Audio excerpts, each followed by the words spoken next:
बिस्मिल्लाहिर्रहमानिर्रहीम। अस्सलाम वालेकुम। मेरा नाम सबीन शहबाज और आप मेरे यूट्यूब चैनल। नाज़रीन, आज के इस व्लॉग में 2 से 3 अहम चीज़ें हैं। एक तो परसों रात एक दफ़ा फिर से रात की तारीकी में अदालतों के फैसले आए हैं। 9 मई में लाहौर की जो मेन क़यादत है पाकिस्तान तहरीक-ए-इंसाफ की, और बड़ी प्रोमिनेंट क़यादत है, जिसमें डॉक्टर यास्मीन राशिद है, उमर सरफराज सीमा है और मेजॉरिटी वो लोग हैं जो कि इस वक्त भी जेल में जो है वो कैद हैं। 9 मई का ट्रायल आपको पता है कि चीफ जस्टिस ने कहा हुआ था कि 4 माह में ट्रायल कोर्ट जो है ट्रायल मुकम्मल करे। अब ज़ाहिर है 4 माह होने को हैं, तो तमाम जो अदालतें हैं, जो मुकामी अदालतें हैं, जो ट्रायल कोर्ट्स हैं, वो जो ट्रायल हैं 9 मई के, वो मुकम्मल करने के करीब हैं। एक तो उस पर आज बात करेंगे। दूसरा, आफिया सिद्दीकी केस में वज़ीर-ए-आज़म समेत पूरी काबीना को शोकॉज़ नोटिस हुए थे, तौहीन अदालत के शोकॉज़ नोटिस जो है वो हुए थे। उसके हवाले से भी एक अपडेट जो है वो आज आई है। जो बात मैं कुछ पिछले दिनों जिस दिन की खबर आई थी, उसी दिन व्लॉग में जो बात की थी कि ऐसा होता नहीं है, और अगर ऐसा हुआ तो ये नोटिस होगा नहीं, उसी के करीब चीज़ें जो है वो जा रही हैं। उसकी तफसीलात भी जो आपके सामने रखूँगी। तीसरे आइन पर बात करेंगे। अली बिन गंडापुर एक दफ़ा फिर से मुश्किल में इस्लामाबाद की अदालत उनके खिलाफ फैसला सुनाने जा रही है, जबकि अली बिन गंडापुर ने पेशावर में एपीसी ऑल पार्टीज कॉन्फ्रेंस जो है वो बुला रखी है। उसमें पार्टीज आने से इनकार भी कर रही हैं, कुछ लोग कह रहे हैं कि हम आएँगे भी सही। लेकिन जो तफसीलात है वो भी आपके सामने जो रखेंगे। लेकिन वीडियो के बाकायदा आगाज़ से पहले गुज़ारिश है कि अगर चैनल आपने अभी तक सब्सक्राइब नहीं किया तो उसको सब्सक्राइब कर लीजिए और कमेंट सेक्शन में अपनी कीमती राय से ज़रूर आगाह किया कीजिए। नाज़रीन, 9 मई 2023 के जो केसेज़ हैं वो चल रहे हैं, मुल्क भर में केसेज़ जो है वो चल रहे हैं। लेकिन परसों रात लाहौर हाई कोर्ट लाहौर से एक फैसला आया। कोर्ट लखपत जेल के अंदर ट्रायल होता है, जैसे यहाँ पर अडयाला जेल में ट्रायल होता है, इस्लामाबाद पीडी में, लाहौर में कोर्ट लखपत जेल में ट्रायल जो है वो होता है 9 मई के मुलज़मान का। वो ट्रायल जो है वो शुरू हुआ और उस ट्रायल को तकरीबन 7 से 8 माह वो ट्रायल चला है। अब जब फैसला आया, परसों रात को ट्रायल मुकम्मल हुआ, तकरीबन 9 बजे के करीब जो समाअत है वो मुकम्मल हुई, और परसों रात को 10:30 बजे के करीब फैसला जो है वो सुनाया गया। फैसले में डॉक्टर यास्मीन राशिद, उमर सरफराज सीमा और जो दीगर क़यादत, जिसमें शौकत भी हैं और दीगर जो क़यादत है, लाहौर की जो मेन प्रोमिनेंट क़यादत है, उनको जो है वो 10 साल सज़ा हुई।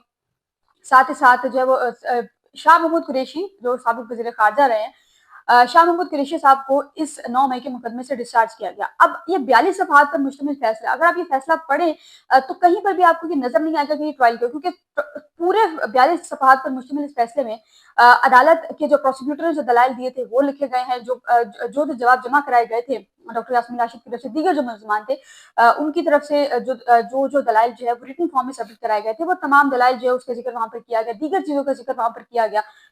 42 सफ़हात पर मुश्तमिल इस फैसले में शाह महमूद कुरैशी की जो बरीयत है, या शाह महमूद कुरैशी की को ज़ाहिर है उनको बाइज़्ज़त बरी किया गया है। तो शाह महमूद कुरैशी को बरी करने की वजह ये बताई गई है कि चूंकि उस दिन शाह महमूद कुरैशी लाहौर में मौजूद नहीं थे, और एक जब शाह महमूद कुरैशी के उस पर जहाँ पर शाह महमूद कुरैशी का जिक्र है वहाँ पर ये चीज़ मेंशन की गई कि शाह महमूद कुरैशी उस दिन लाहौर में मौजूद नहीं थे। अब ये बात सिर्फ यहाँ तक खत्म नहीं हुई कि शाह महमूद कुरैशी की बात पर या शाह महमूद कुरैशी को बरी किया गया, और एक वजह ये बताई गई। सवाल यहाँ पर ये उठता है कि शाह महमूद कुरैशी के अलावा दीगर क़यादत अभी शायद वहाँ पर नहीं थी। बहुत से लोग थे जो वहाँ पर नहीं थे। हसन न्याज़ी का जिक्र इस फैसले में मौजूद है, हसन न्याज़ी है उनका जिक्र फैसले में मौजूद है, डॉक्टर यास्मीन राशिद का जिक्र मौजूद है, और शुरू से लेकर आखिर तक के 7 मई 2023 को इमरान खान की ज़ेर सदारत जो है वो लाहौर जमान पार्क में एक इजलास हुआ था पार्टी का, और पार्टी मीटिंग में ये फैसला हुआ था। इमरान खान ने कहा था कि मैं गिरफ्तार जो, और ये कोई अनोखा जो है वो इजलास नहीं था।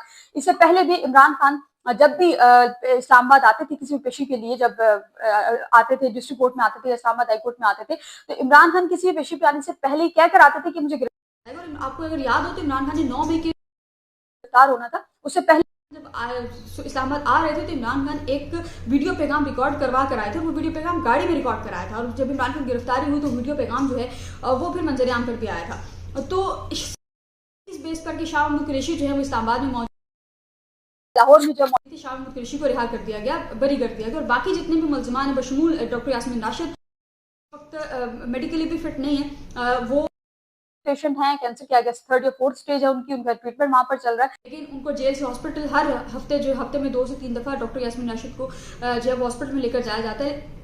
लेकिन इन सारे प्रोसीजर में शाह महमूद कुरैशी इस वक्त, तो अब देखना यह है कि आने वाले दिनों में 9 मई का जो केसेस हैं उनमें जो दीगर ट्रायल है, अब कभी इम्कानात के आगे जो केसेस आएंगे उसमें आलिया हमजा साहिबा को भी सजा है, वो हो सकती है, और उनको भी जो सजा है वो 10 से 12 साल की सजा ही मुमकिन तौर पर जो है वो होगी।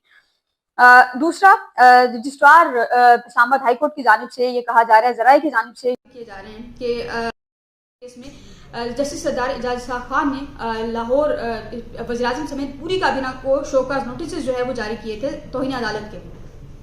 अब ऑर्डर में ये होता है कि जब भी कोई जज ऑर्डर लिखवाता है तो ऑर्डर पर इम्प्लीमेंट करता है, ऑर्डर इम्प्लीमेंट करना जो मुतल्लिका जज का जो ऑफिस है डॉक्टर सॉरी इस केस में वज़ीर-ए-आज़म और जो तौहीन अदालत के शोकॉज नोटिस काबीना को जारी किया, फिर से इल्तवा का शिकार उसमें हुआ है। जरा ये बता रहे हैं कि वो आर्जी तौर ऑफिस 12 जुलाई को नोट आया था, वो 21 जुलाई को सबमिट करेंगे और उनके नोट से पहले हफ्ता तरमीम होना थी, जिसके बाद फिर नई कौजी शाह खान की 21 जुलाई की समाअत के हवाले से 16 जुलाई के बाद जो मिजाज अथॉरिटी है उनको नोट लिखा गया था। मिजाज अथॉरिटी का जवाब अभी तक नहीं आया, आएगा तो ही मजीद जो बताया जाए, यानी कि केस अभी फिक्स ही नहीं हुआ। जब फिक्स नहीं हुआ तो नोटिस जो है वो डेफिनेटली नहीं स्टोरी है जो सुप्रीम कोर्ट ऑफ पाकिस्तान में जस्टिस मंजूर अली शाह के साथ जो है वो हो चुकी है। जस्टिस सरदार एजाज शाह खान के साथ भी यही स्टोरी हो रही है।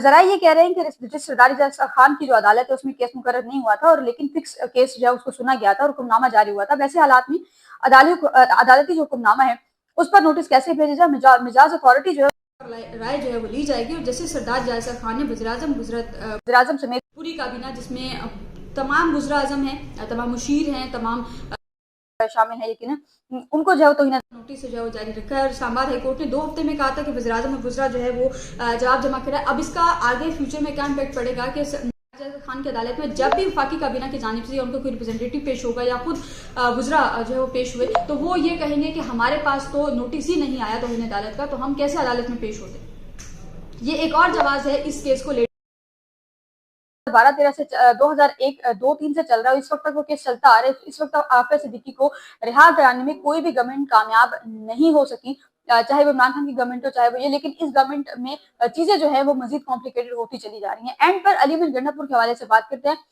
2016 में अली मीर गंडापुर साहब की गाड़ी से बोतलें जो है वो मिली थी। पुलिस ने अली मीर गंडापुर की गाड़ी रोकी थी मोटरवे पे गालबन, और वो गाड़ी जो है वो रोकी थी, उस गाड़ी से शराब की बोतलें मिली थी। और अली बिन गंडापुर ने कहा था कि शराब की बोतलें नहीं, शहद की बोतलें हैं, हम लोग ये अमूमन नाश्ते में खाते हैं।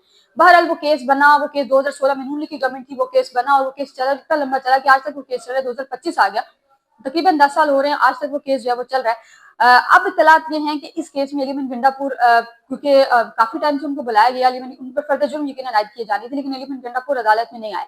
आज कहा जा रहा है कि डिस्ट्रिक्ट एंड सेशन कोर्ट ने अली बिन गंडापुर के खिलाफ, इस केस के खिलाफ जो फैसला है वो महफूज किया है और अब हो सकता है कि आज अली बिन गंडापुर को इस फैसले में, और कहा भी ये जा रहा है कि आज ही ये फैसला जो है सुनाया जाएगा, और अगर ये फैसला सुनाया जाता है तो यकीनन अली बिन गंडापुर को सजा होगी और सजा फिर अगर जो है गिरफ्तार भी फिर किया जाएगा अगर जो है उनको सजा होती है। दूसरा, अली बिन गंडापुर ने पेशावर में सैनिक इंतखाबात के बाद पहली एपीसी जो है बुलाई थी। अब उस पहली एपीसी में जमीयत उलमा इस्लाम मौलाना फजल रहमान की जो जमात है उस पर अली बिन गंडापुर बड़े कॉन्फिडेंट थे कि वो जमात जो है लाजमी शिरकत करेगी, लेकिन सबसे पहले माजरत उसी जमात ने की। एक उस जमात ने माजरत की, दूसरा जो है वो अब कहा जा रहा है कि जमात इस्लामी जो उन्होंने भी माजरत कर ली, एमकेएन ने भी माजरत कर ली, दीगर जो जमातें हैं तमाम जो माजरत कर चुकी है, यानी कि अब उसमें मेन जो जमात है वो सिर्फ पाकिस्तान तहरीक इंसाफ की ही रही है, जो आजाद अरकान है तो वो लोग इसमें मौजूद हैं और वो आज जो एपीसी होने जा रही है उसमें जो है वो शिरकत करेंगे। लेकिन इमरान खान का भी एक केस है जिसकी तोशा खाना 2 जिसकी समात है जडियाला जेल में होनी है। जज साहब मौजूद है अंदर, समाज जो है वो इस वक्त भी चल रही है। जब आप लोग देख रहे होंगे तो गालिबन वो समाज शायद खत्म हो गई हो, लेकिन उस केस में भी कहा जा रहा है कि 2 से 3 समातों के दौरान के बाद वो केस भी कंक्लूड होता हुआ नजर आ रहा है। फिलहाल के लिए इतना ही। मुझे अपने गाँव में याद रखना, बहुत ख्याल रखिएगा। अल्लाह हाफिज।